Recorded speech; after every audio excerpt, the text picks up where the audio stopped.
العالمین والصلاة والسلام علی سید الانبیاء والمرسلین اما بعد فاعوذ باللہ من الشیطان الرجیم بسم اللہ الرحمن الرحیم۔ اللہ تبارک و تعالیٰ کا بڑا کرم ہے، میں بھی شکر ادا کرتا ہوں، آپ بھی شکریہ ادا کریں کہ اللہ تعالیٰ نے ہمیں اپنے سب سے محبوب ترین نبی کی ثنا، توصیف، آپ کی تعریف، آپ کی مدح کرنے کی توفیق عطا فرمائی اور آپ سب کو سننے کی توفیق عطا فرمائی۔ اور یہ بہت بڑی سعادت کی بات ہے کہ نبی کریم صلی اللہ علیہ وسلم کی مدح کی جائے، آپ کی ثنا کی جائے۔ ثنا کبھی نظم کی شکل میں ہوتی ہے، جیسے نعت خواں حضرات ثنا کرتے ہیں، وہ ثنا خواں کہلاتے ہیں۔ اور میں یقین سے بات ہے کہ اس بات کو مناسب نہیں سمجھتا ہوں کہ صرف نعت خوانوں کو ثنا خواں کہا جائے، بلکہ جس طرح نبی کریم صلی اللہ علیہ وسلم کی ثنا نظم میں ہوتی ہے، ایسی نثر میں بھی ہوتی ہے۔ قرآن پاک کوئی شعر نہیں ہے، اللہ تعالیٰ نے خود انکار فرمایا قرآن پاک شعر نہیں ہے، شاعرانہ کلام نہیں ہے، بلکہ یہ نثر ہے۔ اور نثر میں اللہ تعالیٰ نے جتنے اپنے حبیب کریم صلی اللہ علیہ وسلم کی مدح فرمائی، ایسی کوئی کر سکتا ہے؟ یقین سی بات ہے کہ نہیں۔ لہٰذا یہ ماننا پڑے گا کہ نثر کے اندر جو نبی کریم صلی اللہ علیہ وسلم کی مدح و ثنا کی گئی ہے وہ نظم سے زیادہ پاورفل ہے، کیونکہ یہ نثر کے اندر سید دو عالم صلی اللہ علیہ وسلم کی مدح و ثنا کرنے والی ذات خود اللہ تبارک و تعالیٰ کی ہے۔ تو یہ تو ایک سنت الہیہ بھی ہے کہ نثر کے اندر سرکار صلی اللہ علیہ وسلم کے کمالات کو بیان کیا جائے، آپ کے مقام کو، آپ کے مرتبے کو بیان کیا جائے۔ اور یہ اللہ تعالیٰ نے ہمیں سعادت عطا فرمائی ہے کہ اس پروگرام کے توسط سے میں آپ کی خدمت میں عرض کر رہا ہوں، اور آپ اپنے گھر بیٹھ کر بڑے سکون کے ساتھ ان تمام باتوں کو سماعت فرما کے اپنے ایمان کو تازہ کر رہے ہیں، تقویت دے رہے ہیں۔ اور یہ بیان سننا، ان باتوں میں غور و تفکر کرنا اور دل میں نبی کریم صلی اللہ علیہ وسلم کی بڑھتی ہوئی عظمت پر نگاہ رکھنا، یہ غیر محسوس طریقے سے ہماری روحانی ترقی کا سبب بن رہا ہوتا ہے، اور ہمیں اس کا احساس نہیں ہوتا۔ یہ پتہ چلے گا جب ہمیں موت آئے گی، یا ہم قبر میں جائیں گے، یا میدان محشر میں اللہ تبارک و تعالیٰ کی بارگاہ میں حاضر ہوں گے، تو اس وقت یہ لمحات جو ہم نے نبی کریم صلی اللہ علیہ وسلم کی یادوں میں بسر کیے، آپ کے کمالات کے بیان کرنے اور سننے میں صرف کیے، اس کا بہت بڑا اجر اللہ تعالیٰ ہمیں عطا فرمائے گا، اور دنیا میں بھی انشاءاللہ اس کی برکات سے ہم فیضیاب ہوں گے۔ جیسے کہ آپ کو معلوم ہے کہ الہادی پروگرام میں ہم کسی ایک موضوع کا انتخاب کرنے کے بعد اس پر تفصیلی کلام کرتے ہیں، اور ابھی جو ہمارا موضوع چل رہا ہے وہ ذات مصطفیٰ صلی اللہ علیہ وسلم ہے۔ کمالات اور فضائل کے اعتبار سے، مدح و ثنا کے اعتبار سے، آپ کے دشمنوں کی مذمت کی گئی اس اعتبار سے آپ کی ذات کو ہم دیکھ رہے ہیں، اور اللہ تبارک و تعالیٰ نے اپنے حبیب کریم صلی اللہ علیہ وسلم کی بہت سارے معاملات میں دل جوئی فرمائی ہے، ہم اس پہ بھی غور و تفکر کر رہے ہیں۔ اور مقصود یہی ہے کہ سرکار کے مقام، آپ کے مرتبے اور اللہ تعالیٰ کی بارگاہ میں آپ کی وجاہت کو بیان کیا جائے، جس سے ہمارے دل میں اور آپ کی عظمت بڑھے اور ہمارا ایمان مضبوط سے مضبوط تر ہو اور ہمارے درجات کی بلندی کا سامان ہو۔ ابھی جو میں نے ایک آیت کا انتخاب کیا ہے، یہ سورۃ البقرہ کی آیت نمبر 104 ہے، اور اس میں اللہ تبارک و تعالی نے سید دو عالم صلی اللہ علیہ وسلم کی بارگاہ کا ایک بہترین ادب بیان کیا ہے، اور بہت ہی زبردست یہ آیت کریمہ ہے۔ ہر آیت زبردست ہے، ہر آیت اپنے اندر بہت بہترین پیغام لیے ہوئے ہے، لیکن آج کل کے دور کے اعتبار سے خاص طور پر اس آیت کو ہمیں ملحوظ رکھ کر اس سے اکتساب فیض کرتے رہنا چاہیے۔ چنانچہ اللہ تعالیٰ نے ارشاد فرمایا کہ یا ایھا الذین آمنوا، اے ایمان والو، لا تقولوا راعنا، تم راعنا مت کہو، وقولوا انظرنا، اور تم یوں کہو انظرنا، واسمعوا، اور پہلے ہی غور سے سنو، وللکافرین عذاب علیم، اور کفر کرنے والوں کے لیے دردناک عذاب ہے۔ اب اس کا شان نزول پہلے دیکھ لیجئے کہ نبی کریم صلی اللہ علیہ وسلم جب صحابہ کرام علیہم رضوان سے کچھ بیان فرماتے تھے، تو بعض اوقات صحابہ کیونکہ سرکار بیان کر رہے ہوتے تھے، صحابہ کرام حلقہ بنا کر بیٹھے ہوئے ہیں، اور ہمارے نبی کریم صلی اللہ علیہ وسلم کی اکثر یہ عادت کریمہ تھی کہ آپ بہت چیخ کر بیان نہیں کرتے تھے، تھوڑا آہستہ کرتے تھے، نارمل آواز ہوتی تھی۔ صحابہ کرام علیہم رضوان بسا اوقات چیز کو سن نہیں پاتے تھے، پیچھے جیسے ہیں، یا سن لیا ہے لیکن سمجھ نہیں پائے ہیں، پوری بات واضح نہیں ہوئی ہے، تو وہ عرض کرتے رائنا یا رسول اللہ صلی اللہ علیہ وسلم، اے اللہ کے رسول رائنا ہماری رعایت فرمائیے۔ یعنی مطلب یہ ہے کہ ایک دفعہ پھر اس کو دہرا دیجئے، تھوڑا سا اور آسان کر دیجئے تاکہ ہمارے فہم کے مطابق ہو کر ہمیں سمجھ میں آ جائے۔ تو رائنا کا لفظ کہتے تھے۔ حضرت سعد رضی اللہ تعالی عنہ، سعد بن معاذ، یہ یہود کی لغت کو اچھی طریقے سے جانتے تھے۔ یہ عربوں کے اندر ایک ادب کی بات ہے، رائنا ہماری رعایت فرمائیے، اور یہود جو تھے رائنا کا لفظ سوء ادب کے لیے استعمال کرتے تھے، یعنی بے ادبی میں استعمال کرتے تھے۔ رائنا، رائن اگر دیکھا جائے تو رائن معنی ہوتا ہے چرواہا، جو بکریوں کو چراتا ہے، اور نا معنی ہمارے، رائنا اگر خدا نخواستہ اس معنی میں لیا جائے ہمارے چرواہے، اور یہ مذاق اڑانے کے لیے تحقیری طور پہ کہا جائے تو اس میں بہت بڑا بے ادبی کا پہلو ہے۔ تو اس طرح ایک بے ادبی کا پہلو اس رائنا لفظ کے اندر لغت یہود میں موجود تھا۔ تو بعض اوقات یہود اس لفظ کو استعمال کرتے تھے نبی کریم صلی اللہ علیہ وسلم کے لیے، خاص طور پہ اس لفظ کو رائنا، یا اے نبی رائنا۔ تو حضرت سعد بن معاذ رضی اللہ تعالی عنہ نے یہود کی اس بات کو بھانپ لیا کہ یہ بسا اوقات ایک بے ادبی کا ارتکاب بھی کر جاتے ہیں اور پتہ بھی نہیں چلتا ہے۔ تو آپ نے ایک دفعہ ایک شخص نے جب ایسے کہا، اور یہود تھا، تو آپ نے فرمایا کہ اے دشمن خدا میں تیری گردن اڑا دوں گا اگر تو نے آئندہ یہ لفظ کہا تو۔ اس نے کہا کہ تم مجھے منع کر رہے ہو، تمہارے اپنے مسلمان بھی تو رائنا کہتے ہیں۔ تو سعد بن معاذ رضی اللہ تعالیٰ عنہ خاموش ہو گئے اور بارگاہ رسالت صلی اللہ علیہ وسلم میں حاضر ہوئے اور تمام معاملہ عرض کر دیا۔ اس پر نبی کریم صلی اللہ علیہ وسلم نے بھی خاموشی اختیار فرمائی، اور اب اللہ تعالیٰ کی طرف سے آیت نازل ہوئی، اور اللہ تعالیٰ نے فرمایا یا ایھا الذین آمنوا، اے ایمان والو، لا تقولوا راعنا، تم رائنا کا لفظ ہی مت کہو، وقولوا انظرنا، بلکہ تم یوں کہو انظرنا۔ انظرنا کا مطلب ہے یا رسول اللہ صلی اللہ علیہ وسلم ہمارے حال پر نظر کرم فرمائیے، ہم پر نظر کرم فرمائیے، ہماری حالت پر نظر کرم فرمائیے۔ تو اللہ تعالیٰ نے فرمایا کہ رائنا کا لفظ چھوڑ دو، اب انظرنا کا لفظ کہا کرو، واسمعوا، اور پہلے ہی غور سے سنو۔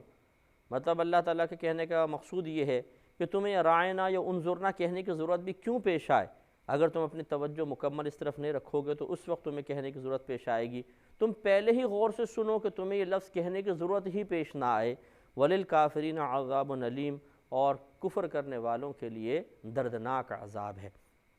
اس میں علماء کرام نے، مفسرین نے اشارہ فرمایا کہ آخر میں اللہ تعالیٰ کا یہ فرمانا کہ کفر کرنے والوں کے لیے دردناک عذاب، یہ اشارہ کر رہا ہے کہ جو بارگاہ رسالت میں ادنیٰ سی گستاخی کا مرتکب ہوگا وہ دار اسلام سے خارج ہو جائے گا اور اس کے لیے دردناک عذاب ہوگا۔ تو اب آپ دیکھیے کہ ایک ایسا لفظ کہ جو لغت عرب میں، لغت قریش میں بے ادبی کا احتمال نہیں رکھتا، لیکن کسی اور لینگویج میں رکھتا ہے، کسی اور زبان میں رکھتا ہے، اور وہ لوگ وہاں موجود بھی ہیں، اس کو استعمال کر رہے ہیں، تو اللہ تعالیٰ نے ایسے لفظ کو استعمال کرنے سے منع کر دیا جس میں دو پہلو ہوں، ایک ادب کا پہلو بھی ہے، ایک بے ادبی کا پہلو بھی ہے۔ اس کو استعمال ہی مت کرو، اس لیے کہ اگرچہ تم ادب کے لیے استعمال کر رہے ہو لیکن یہ لفظ اپنے اندر ایک بے ادبی کا پہلو بھی لیے ہوئے ہے۔ ایسا لفظ استعمال کرو جس میں صرف ادب ہی ادب ہے، بے ادبی کا کوئی پہلو نہیں ہے۔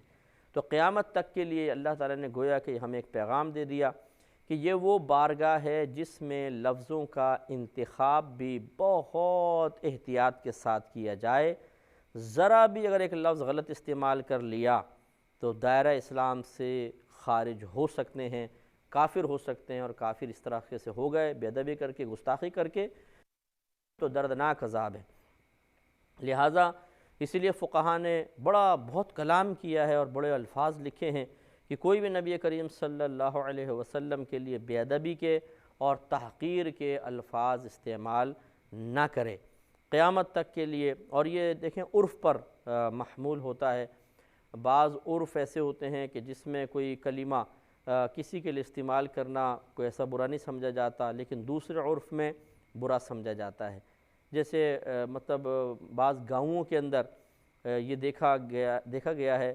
کہ وہاں کے لوگ اپنے والد کو کہتے ہیں بڈھا، بھئی ہمارا بڈھا نہیں آیا۔ اب ہمارے یہاں کراچی کے اندر کوئی بول دے میرا بڈھا نہیں آیا، اور بولے میں بڈھا کون جی، والد صاحب ہیں، اپنے والد کو ایسا بول رہا ہوں۔ تو عرف بہت بڑا کردار ادا کرتا ہے کہ بعض الفاظ کسی خاص ماحول میں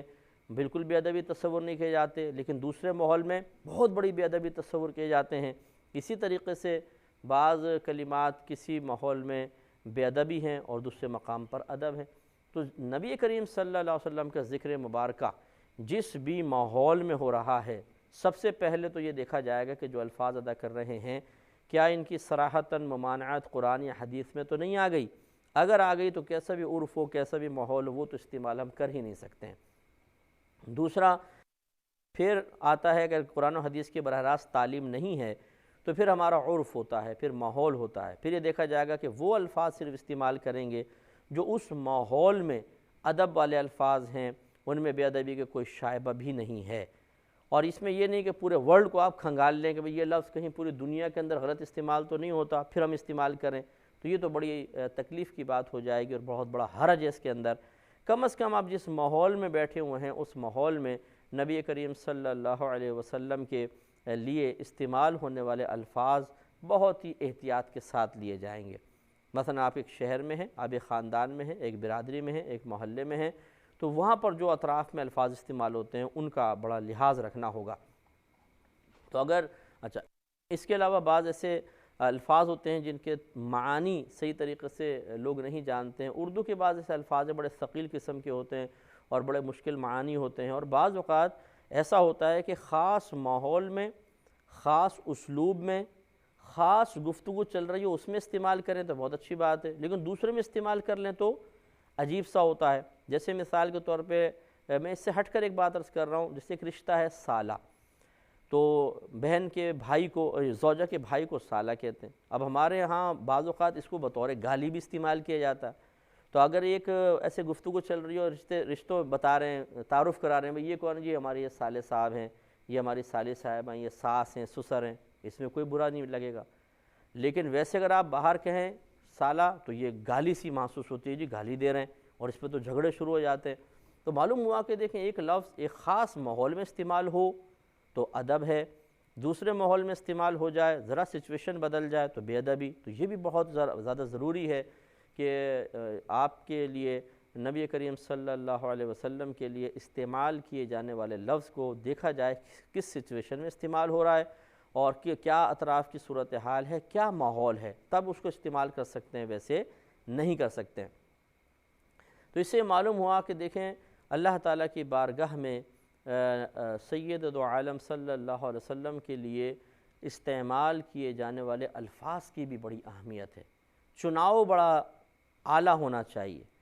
تو لہٰذا ہم گزارش کرتے ہیں، بہت سے نعت خوان ایسے ہوتے ہیں اور نعت گو شاعر ایسے ہوتے ہیں، شاعر ایسے ہوتے ہیں کر لیں بلکہ، کہ جن کو مطلب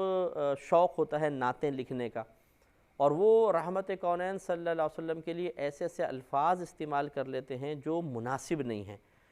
اس لیے یہ میں جو نئے لکھنے والے ہیں خاص طور پہ ان کے لیے عرض کر رہا ہوں، ورنہ پرانے لکھنے والے اور خصوصاً وہ لوگ کہ جو علماء سے رابطے میں رہتے ہیں کہ جی یہ نعت لکھی ہے، دیکھیے گا کوئی اس میں بے ادبی کا پہلو تو نہیں ہے، کوئی میں نے غلط لفظ تو استعمال نہیں کر لیا ہے۔ اور یہ ہونا چاہیے ہر نعت خوان، ہر مطلب شاعر کے لیے، کہ خصوصی طور پہ جب وہ ہمارے پیارے آقا مدنی مصطفیٰ صلی اللہ علیہ وسلم کے بارے میں کچھ بھی لکھے تو علماء اور مفتیان کرام کو ایک دفعہ چیک کروا لے۔ اس میں کوئی مطلب